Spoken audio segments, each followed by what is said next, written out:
Olá, estamos aqui hoje promovendo esse bate-papo com uma ação para o lançamento do curta-metragem Largo do Machado, que conta com patrocínio da Secretaria de Cultura do Estado do Rio de Janeiro, através da Lei Aldir Blanc.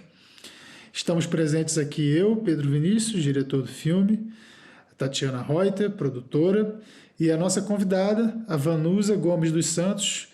Ela trabalha com redução de danos no CAPS de Niterói e no CAPS 3 Antônio Carlos Bussum. Vanusa, muito obrigado pela sua presença.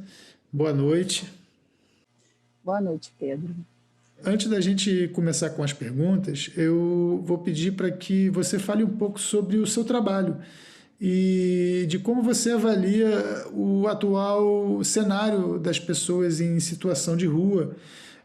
Ou seja, quais são os desafios que você enfrenta hoje no âmbito do seu trabalho?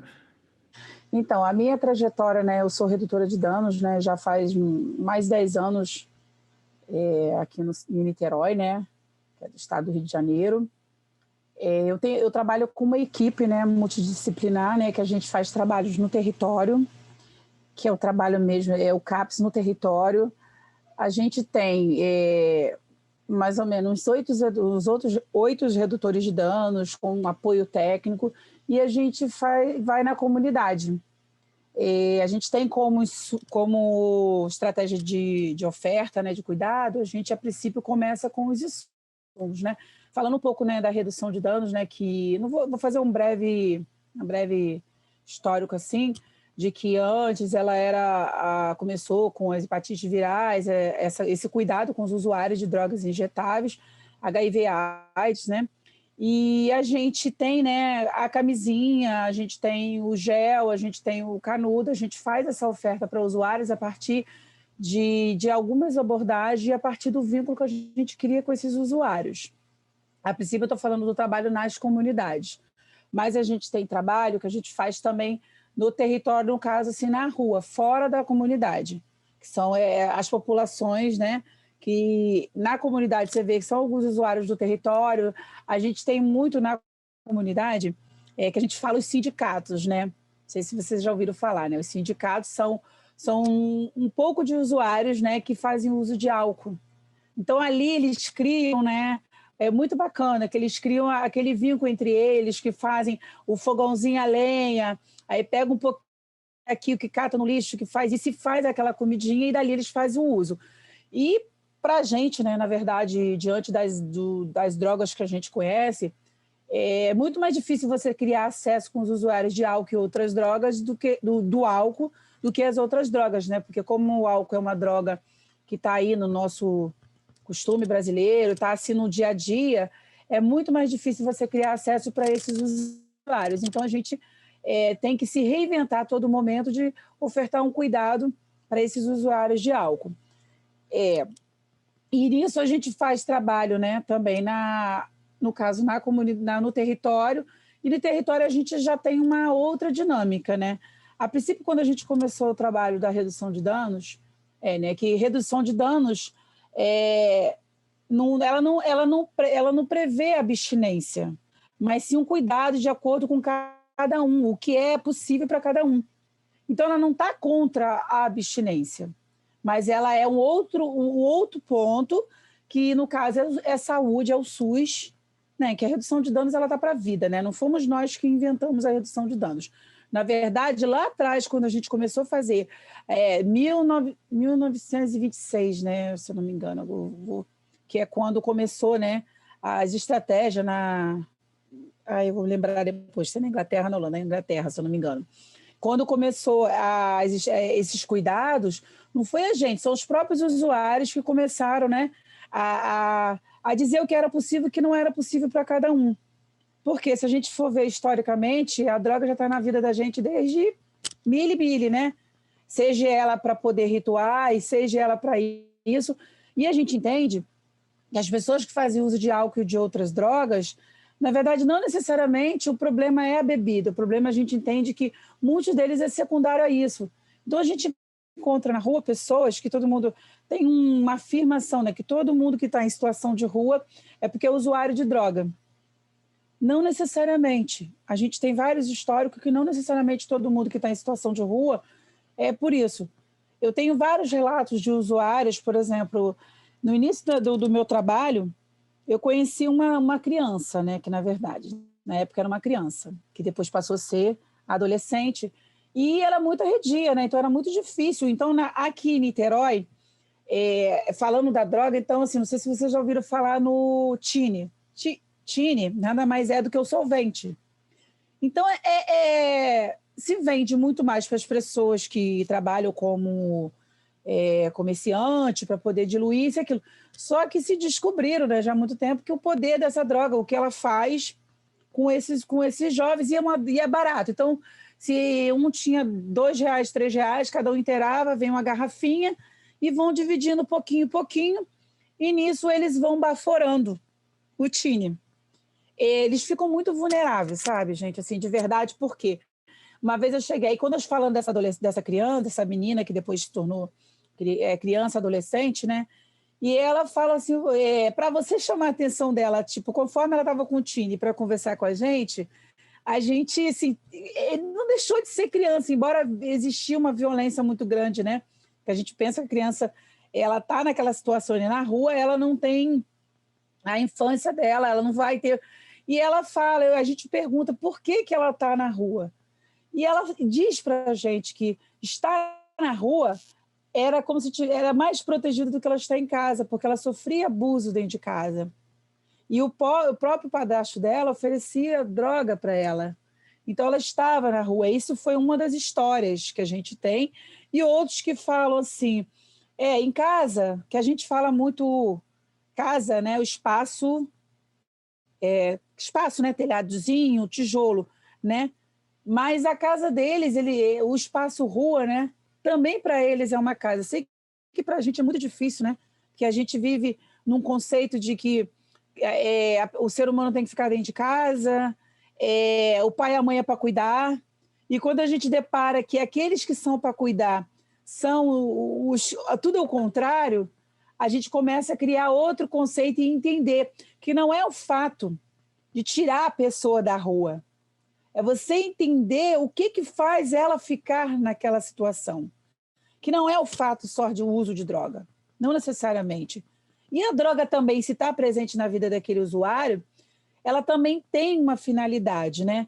Por exemplo, um usuário que a noite toda, que a rua ela é viva, né? A rua tem violência, a rua também é rica, também tem muitos conhecimentos, mas falando do lado ruim, como os usuários falam, sabe, dona Vanusa, tem lado positivo e tem lado negativo.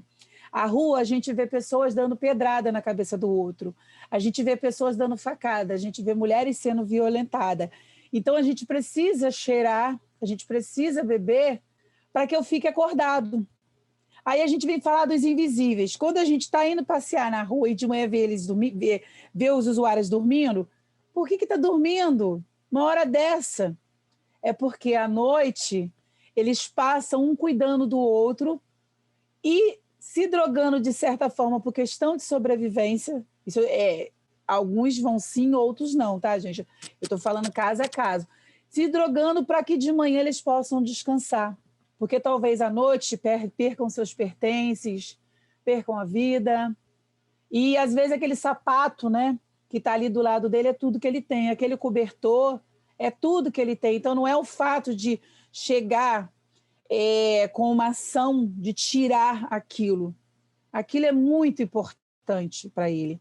E a gente, à medida que a gente vai trabalhando nisso, a gente vai entendendo que não é o fato de você tirar uma pessoa da rua. Claro que aí, para você saber disso, você precisa de uma escuta do sofrimento dessas pessoas que estão em vulnerabilidade. Porque se você não estiver disposto a escutar, você não vai conseguir saber. A gente está no momento de que dizem assim que eu não tenho nada contra as comunidades terapêuticas, mas eu entendo que é muito fácil um familiar pegar um usuário e colocá-lo num lugar fechado e dizer, meu filho ficou sem usar mais de um mês, 2 meses, 3 meses, 1 ano. Como se a pessoa e como se a vida aqui fora parasse. Eu vou parar porque a Vanusa está num lugar fechado. Não, as coisas vão continuar. Então, a redução de danos, o trabalho da área psicossocial, nada mais é que trabalhar o sujeito de acordo com aquilo que ele tem.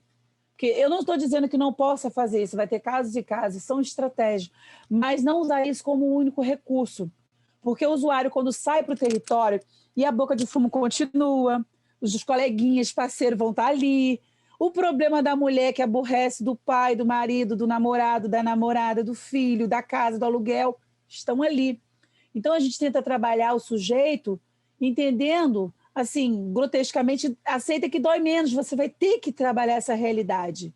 Se a droga vai estar presente na sua vida, ela pode estar, mas que ela não seja a única coisa, porque o sujeito, o fulaninho, o Pedro, ele tem uma história. Então, ele não é cocaína, maconha, álcool. Ele tem uma história, ele nasceu. Então, a gente tenta resgatar algumas coisas, trabalhar, que... E aí falam assim, então eu estou autorizando ele fazer uso. Não estou autorizando, as pessoas vão se drogar. Se a gente for pensar no conceito de droga, tudo aquilo que é feito uso abusivo, poderia ser, se você pegar uma pessoa que é hipertensa e ele come uma comida muito salgada, qual é a droga dessa pessoa? Se ele bebe muita Coca-Cola, qual é a droga dessa pessoa? Se eu como muito chocolate, um pedaço, tranquilo. Mas se eu comer em excesso, esse chocolate vai ser droga na minha vida. Então, é a relação que cada pessoa tem com aquilo ali que vai dizer se é prejudicial ou não. Como, por exemplo, a gente teve um momento aí, uma mídia dizendo que o crack mata. Não os crack, não isso, não aquilo. Realmente, se eu for pensar, se eu for pegar historicamente, eu pegar assim, o contexto, tudo direitinho, eu vou dizer assim, o álcool é uma droga que deixa a pessoa eufórica, isso, aquilo, depois vai ficar deprimida. A cocaína faz isso, o crack faz isso. Mas, se eu pego a Vanusa, que tem uma vida organizada, que ela dorme, que ela come, que ela tem um teto, o crack na minha vida não vai ser a mesma coisa se eu pegar, por exemplo, a Tati que dorme na rua, que não tem aquela vida regada, que não tem a estrutura. Pega essa da balança e põe isso. Então, eu não posso afirmar isso, porque depende, é de sujeito para sujeito. Eu tenho que falar a partir de cada caso.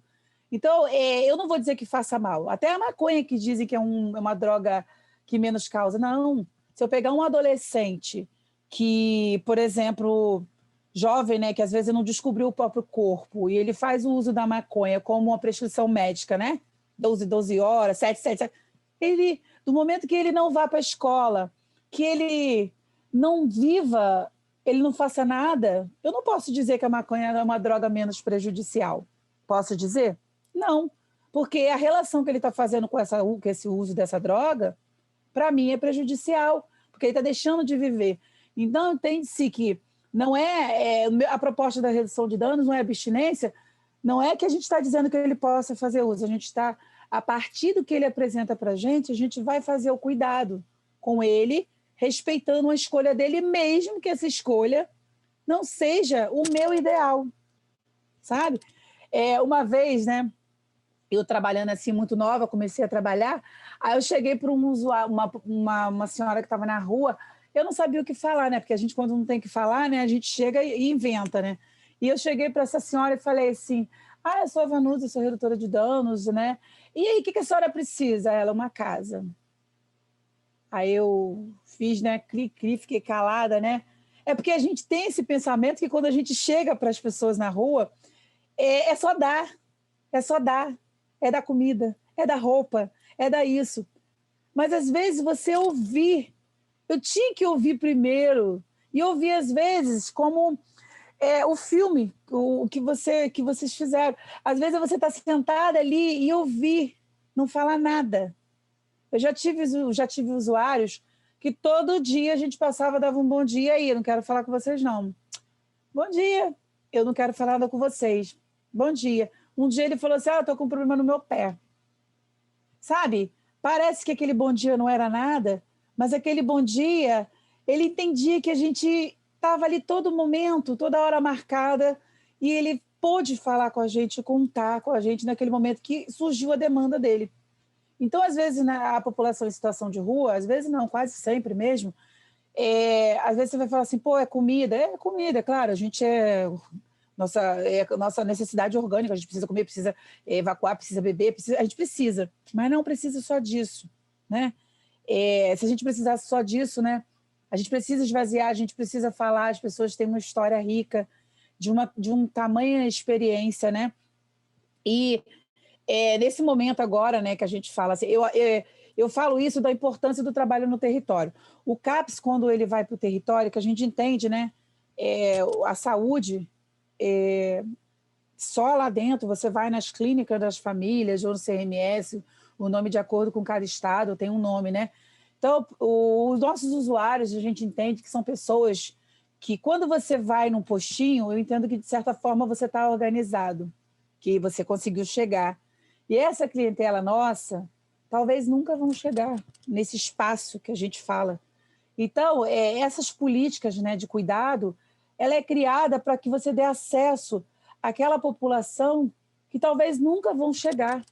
Você vai ter que ir até ela. Você vai criar o cuidado até ela. Para isso que existe hoje consultórios que era de rua, passaram a ser na rua, que é a atenção básica.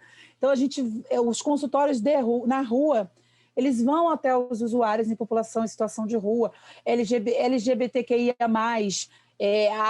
as profissionais do sexo, criar acesso a elas, porque se a gente pensa, por exemplo, as profissionais do sexo, né, que mudou, né, a gente não vai falar prostituta e outros nomes, pelo amor de Deus, hoje em dia se trata, porque são pessoas que estão ali trabalhando, sabe? Então tem outros nomes, a gente respeitar, né?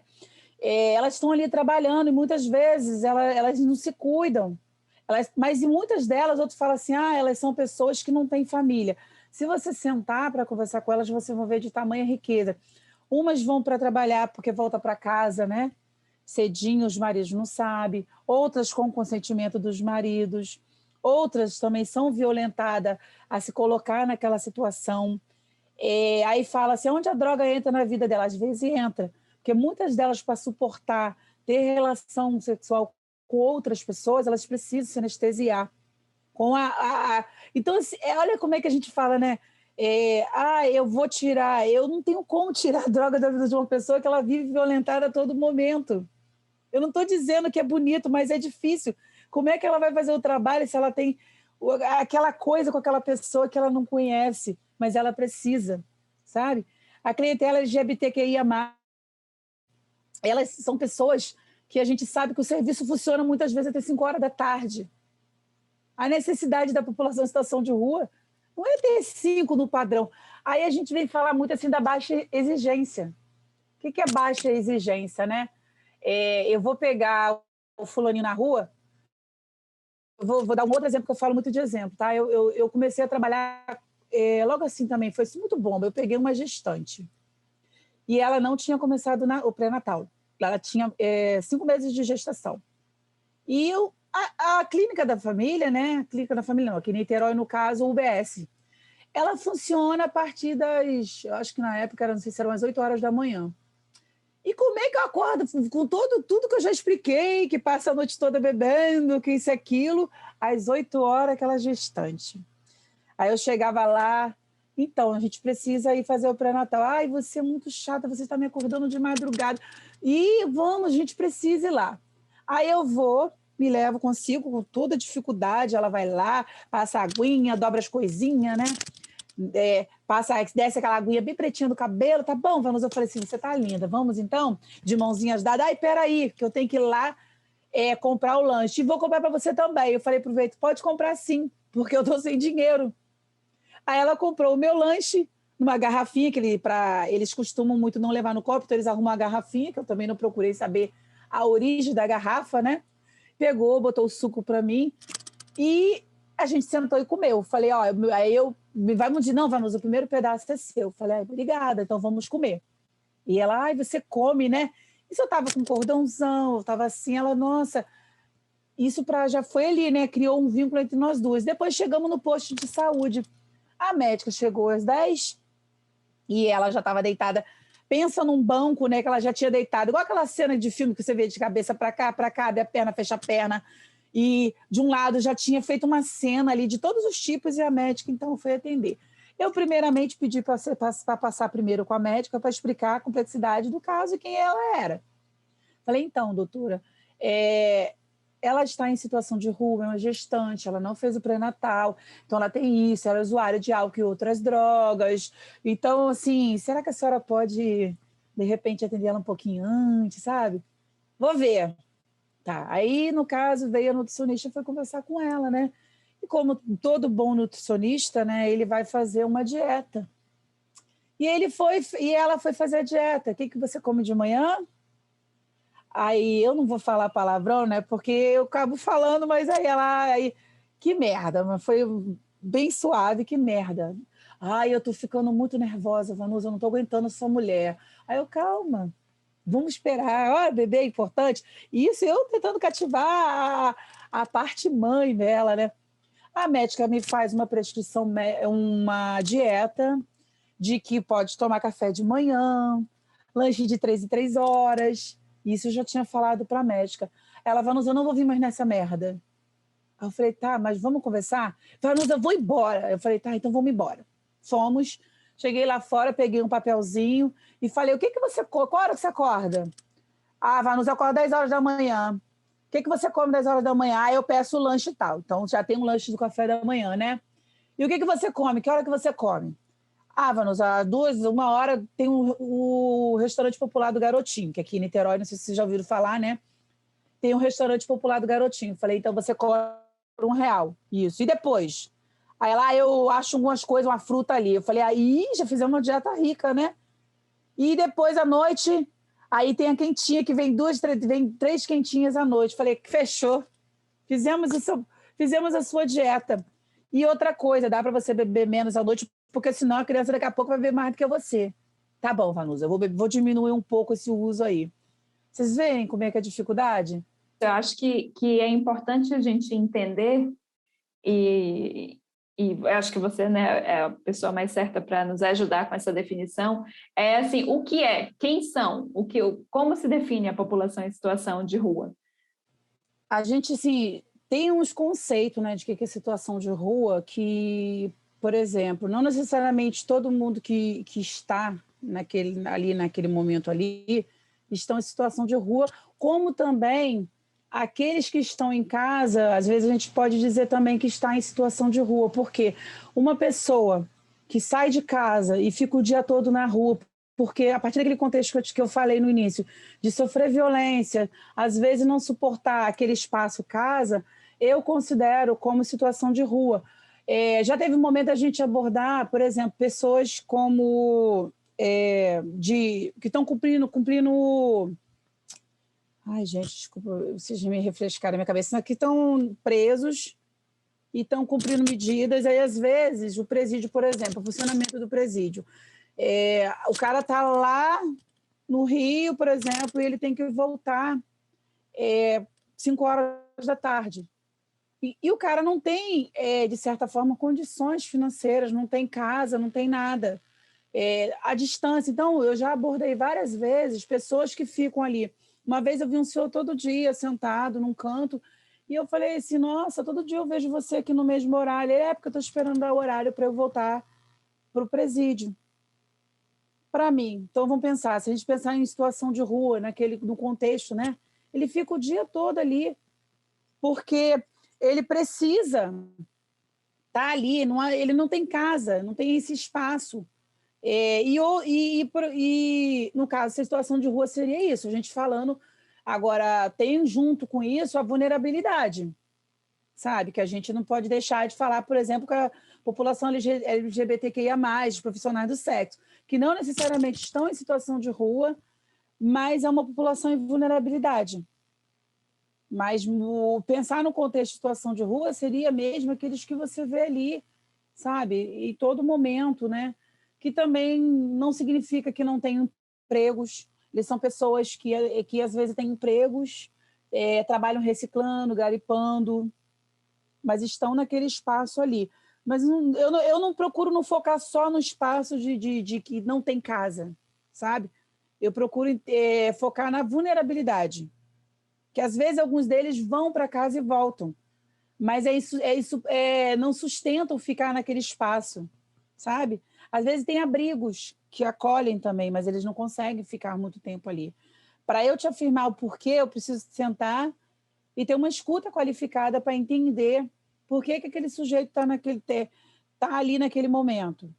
Mas não no momento só colocar a pessoa em situação de rua como coitadinho só de comida, sabe? Tentar entender a demanda dele e procurar ver outras coisas que seja só no espaço casa. Se for no espaço casa, às vezes a gente vai pecar, porque vai levar ele para casa e a casa não é o lugar acolhedor.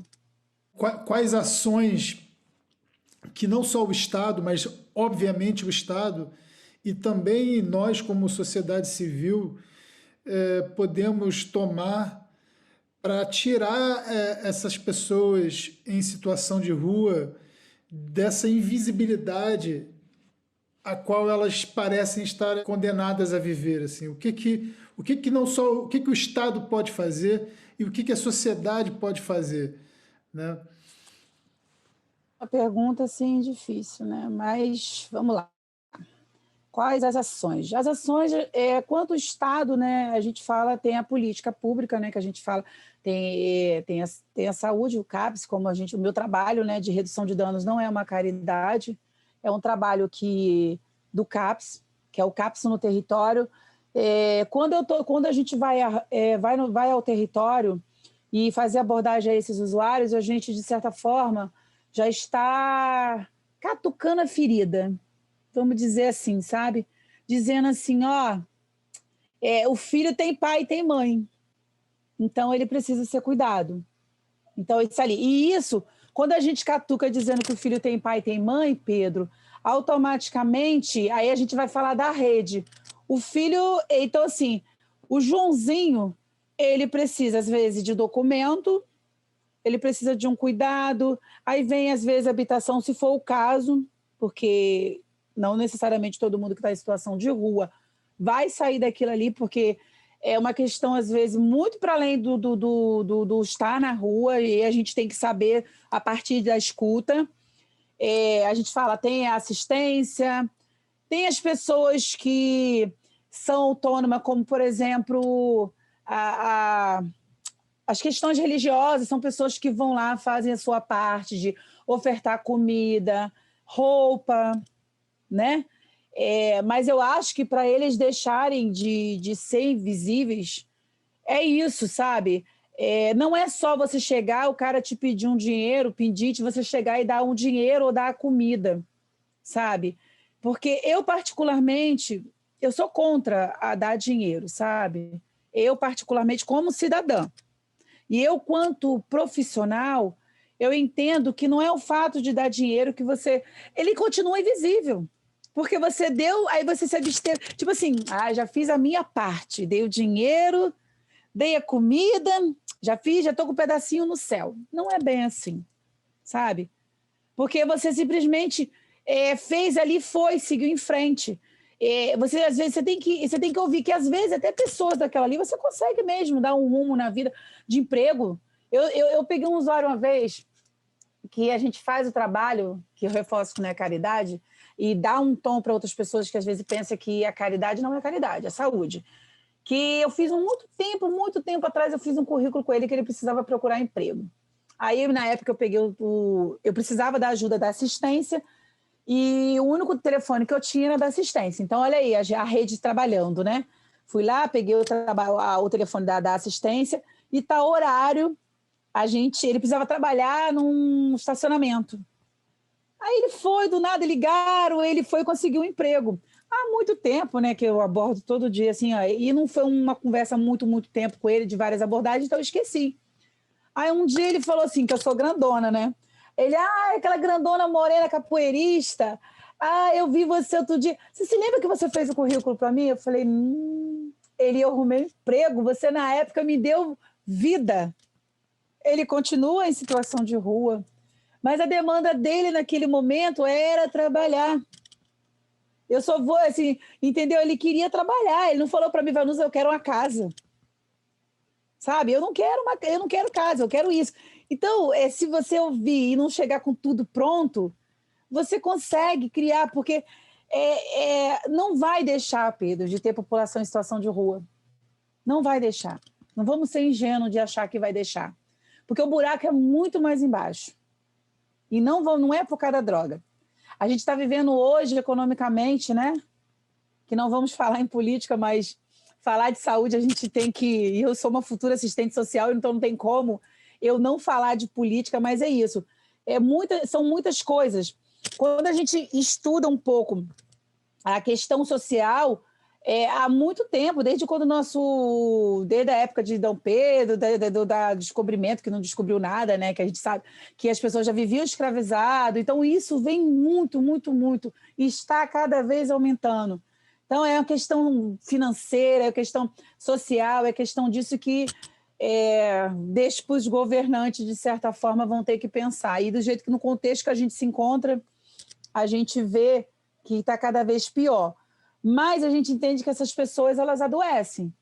Então, se a gente puder, né, ver uma pessoa na rua, está passando mal alguma coisa, e a gente criar o acesso, incomodar, sabe? Incomodar não é incomodar, brigando. Tem várias formas da gente brigar sem arma, sem violência, né? Que é isso, dar o acesso. Se o cara na rua, às vezes, os outros falam assim, pô, mas para que você vai tirar o documento dele? Ele vai perder amanhã. Mas para ele, o que é ter o nome? Você sabia que você, às vezes, conhece o cara, João, você chama ele de feijão. Eu já abordei um usuário que todas as vezes ele falava, meu nome é feijão. Aí, ou meu nome sei lá, bota qualquer nome. Eu falei, tá bom, então eu vou botar qualquer nome. Todas as vezes que eu for te abordar, eu vou te chamar de qualquer nome, tá bom? Aí tá, aí um dia eu fui criando vínculo com ele, falava, meu nome é João fulano de tal. Sabe, assim, às vezes, e eu me incomodava de chamar ele de João, porque eu entendo o que é o nome pra gente, né? Aí quando ele vai e me pede o documento, pô, dona Vanusa, eu não tenho documento. Eu não sou ninguém. Você entendeu que ele não falou de casa, ele não falou de comida. Eu não sou ninguém, eu preciso do meu documento. E o que eu vou fazer? Eu vou fazer aquilo que ele está me demandando. Se ele precisa do documento, é o documento que eu vou tentar ver com ele. Aí, onde se tira documento? A gente tem serviços assistenciais que ele não precisa pagar. Eu vou criar a demanda dizendo para ele, você tem direito. Hoje a gente está em momento de benefícios, né? Que infelizmente muitos não tiveram. Mas eles têm direito, mas se você às vezes se disponibilizar e tá e ouvir, você consegue criar esse acesso para ele. Eu acho que é muito mais criar o acesso, Pedro, do que tirar dali. Porque o tirar dali pode ser no sentido figurado. Não é do espaço tirar, pegar, tirar. Pode ser de como você, às vezes, ele conseguir ligar para uma família lá de Manaus e ele falar com a família um dia de Natal. Uma vez eu fiz uma abordagem com um usuário que ele falava assim, todo dia eu pegava ele com a bujudinha, né? Bujudinha é aquela garrafinha de cachaça. Aí ele falou, minha filha vai fazer aniversário, eu não tenho presente para ela, você vai me dar? Eu falei, eu não, vou te dar nada não, você que vai economizar seu dinheiro para você comprar. Aí fomos fazer a matemática. Quanto você gasta de cachaça? Dona Vanusa, eu gasto isso, gasto aquilo. Então você vai beber menos, num dia vai guardar R$1. Tá ouvindo? Ele, vou fazer força. Você quer dar presente para sua filha? Aí foi um dia, passou, chegou o aniversário da filha dele. Dona Vanusa, eu bem dei um presente para minha filha. Eu falei, mentira, como é que você fez isso? Eu juntei lá os R$1 e comprei um presente para minha filha. Ele não deixou de beber, não. Ele não deixou de beber. Mas assim, eu com ele criei algo. Aí você fala assim, mas o que é isso? Isso não é trabalho. Isso é trabalho da saúde. A nossa cabeça, a gente tem... Eu penso assim, o corpo da gente, fala cabeça, tronco mesmo. Não. Eu penso que tem a cabeça e tem a parte de baixo. Aqui você vai cuidar no médicozinho que você adoece, a pressão, isso aqui, e a cabeça. Então, se você pode ouvir... Tem usuário que só de conversar com você, tá bom, só queria isso de você. Então, se a gente sentar, parar um pouco e conversar, claro que você não vai sentar perto de todo mundo, você tem que ter o mínimo de avaliação, às vezes não é possível, talvez às vezes você pode se colocar em risco em alguma situação, não é isso que eu estou dizendo, mas às vezes é possível. E quando for possível, que não seja só a comida, e dê o dinheiro e vire as costas, que ele vai continuar invisível. Eles mesmos falam, eu continuo invisível, me deu o dinheiro, não fez nada por mim. Isso é fala deles. É essa dedicação que você tem com o seu trabalho e a forma como você fala, eu fiquei me perguntando como surgiu em você essa vontade de trabalhar com isso. É uma questão até um pouco mais pessoal, na verdade, né? De por que você foi para a redução de dano, o que te levou a isso. Olha, se eu te contar, você vai falar assim, nada a ver.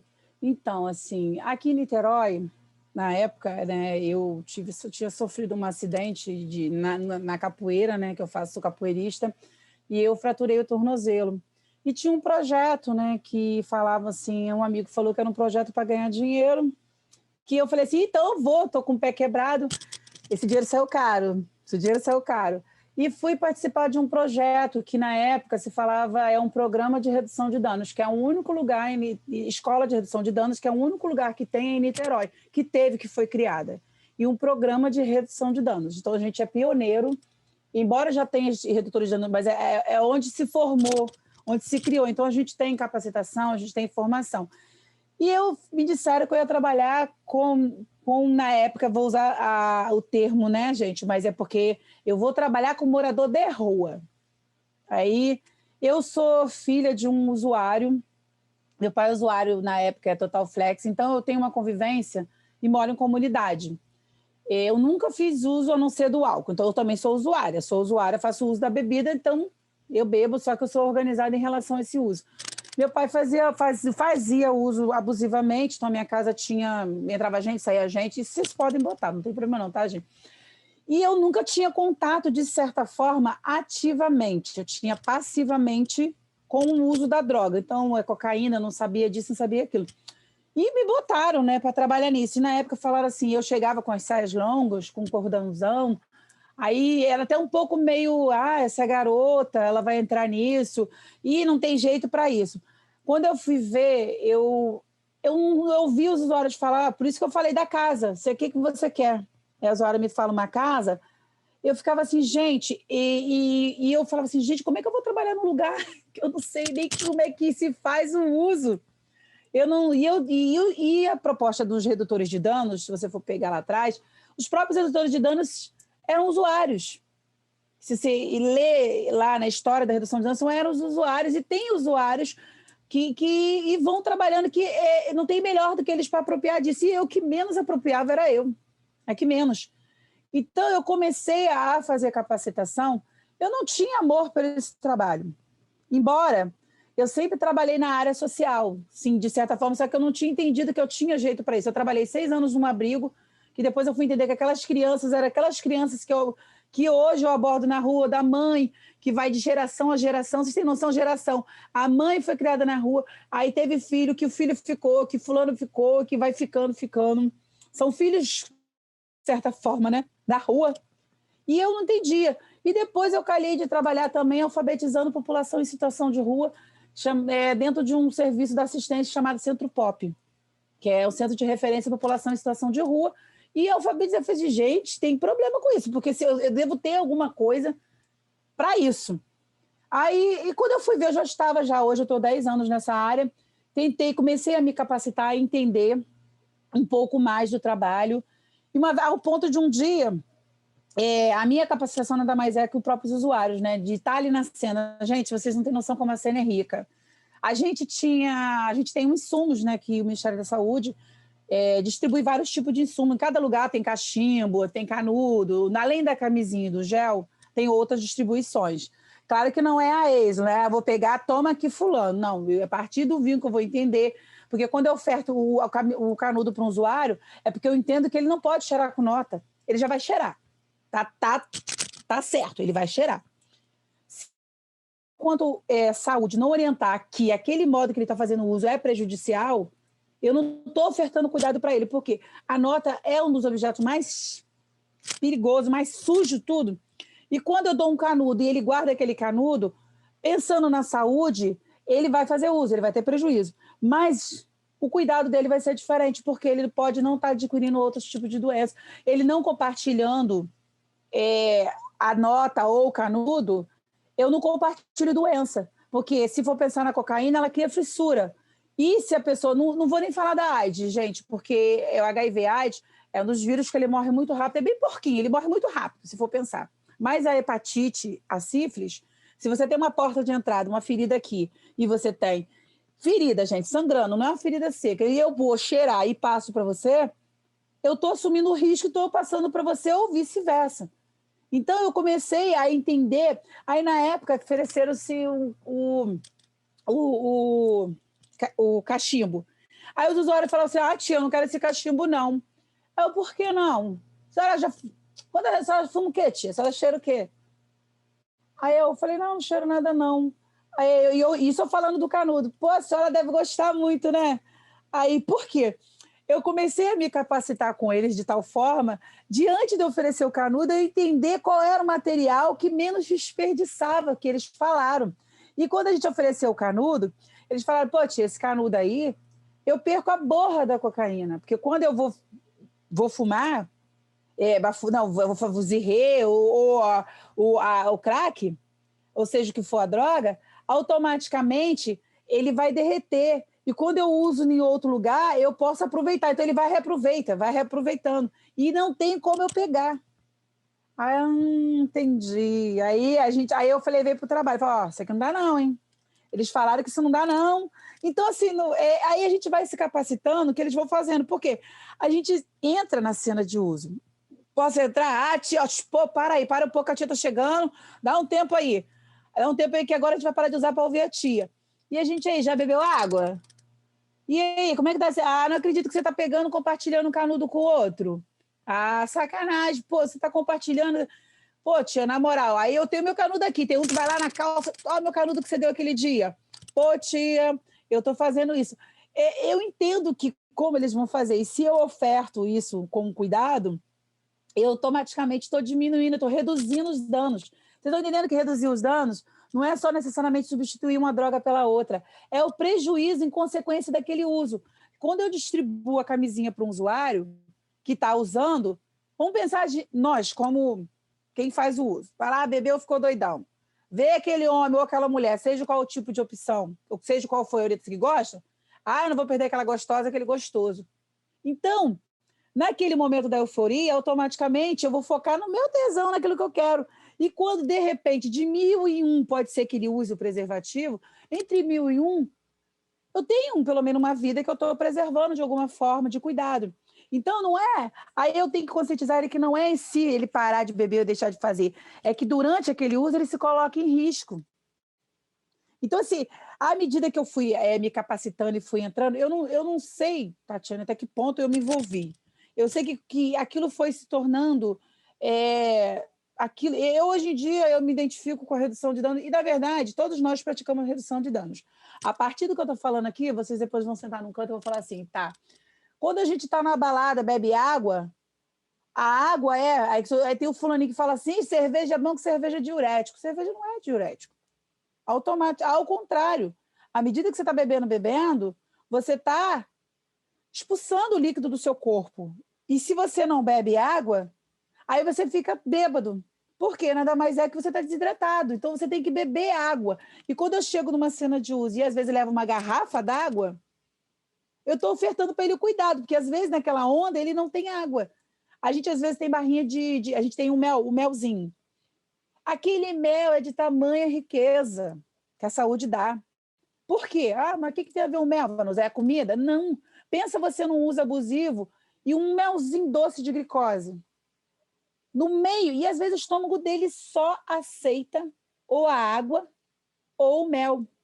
Se você oferta aquilo para ele automaticamente vai balancear um pouco o controle do uso e vai ficar mais organizado. Por quê? Se ele fica doidão numa boca de fumo, ele tanto se coloca em risco como também coloca os outros em risco, porque o dono, o comerciante lá, não vai querer que ele saia matando todo mundo e fique na noia dele.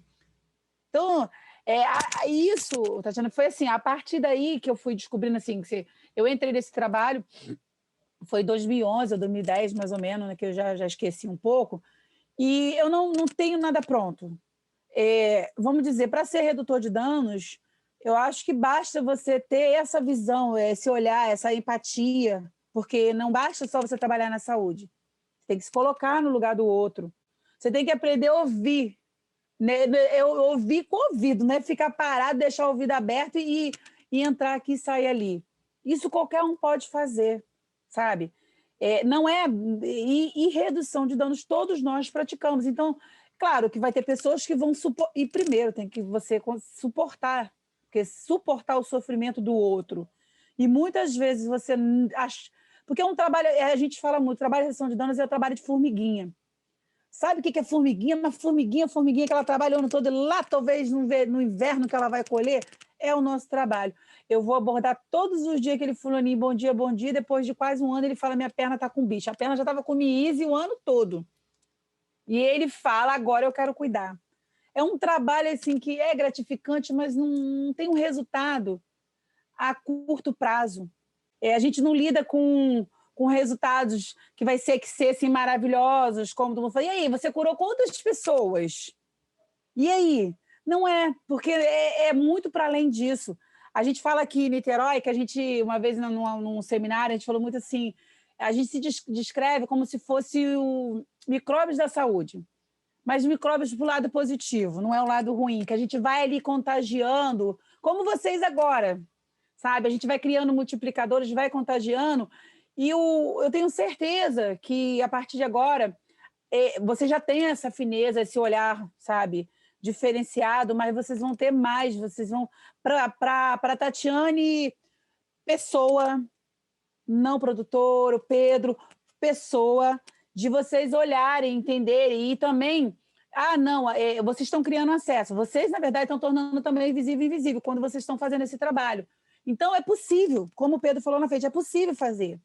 Que vocês não estão dando comida, vocês não estão dando água, mas estão dando um acesso, fazendo visível, porque aí vai provocar as pessoas. Não é só o coração, ai, tadinho, não. É saber que tem direitos. Direitos não tem a ver com amor, com nada. Direito é direito. É você dar para as pessoas, entendeu?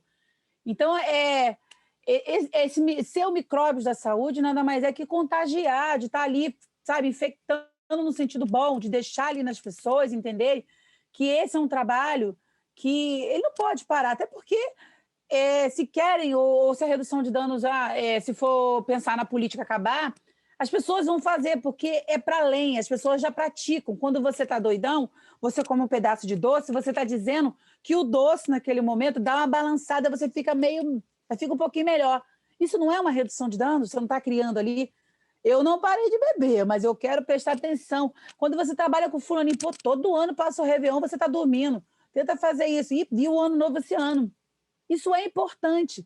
Então, trabalhar com o sujeito a partir da dificuldade dele, o que é possível. Esse é o trabalho da redução de danos. E, só para terminar, eu queria deixar claro, assim, realmente, assim, que essa questão da pandemia ficou muito difícil também para os nossos usuários, né? Então, estar mais no território ficou um pouco mais difícil, né?